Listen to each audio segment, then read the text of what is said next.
This bill's about accountability. It's about leaving no American behind. The safety of our nation and our heroes who are willing to raise their hands and put their own lives on the line, regardless of if they are at home or abroad, is on the line right now. Tragically, a current loophole in federal law has allowed the killers of Jaime Zapata, a Texan and an American hero, to escape the murder convictions and sentences that they were found guilty for. And justice must be served.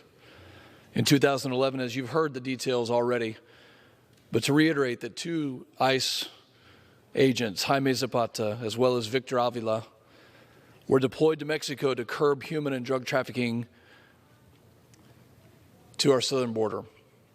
And that the 2 were ambushed and gunned down by members of a Mexican drug cartel who opened fire on them along Highway 57. Both agents were struck, and Jaime Zapata tragically died from his injuries. Weeks after the ambush, 7 of these killers were extradited to the United States, and 2 were found guilty of murder. But last year, a federal appeals court dismissed the murder convictions on the basis that the district court did not have jurisdiction over the crimes that were committed against these law enforcement agents who were stationed outside of our borders. And this is unacceptable, as has been mentioned.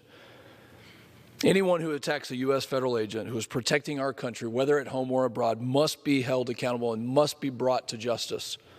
I am proud to support this legislation, to work with my colleagues across the aisle, and I'm proud of the bipartisanship that Ms. Jackson Lee, Mr. Cuellar, and so many others have brought forward today. It's very important, and again, this goes to the heart of accountability. It goes to the heart of leaving no American behind.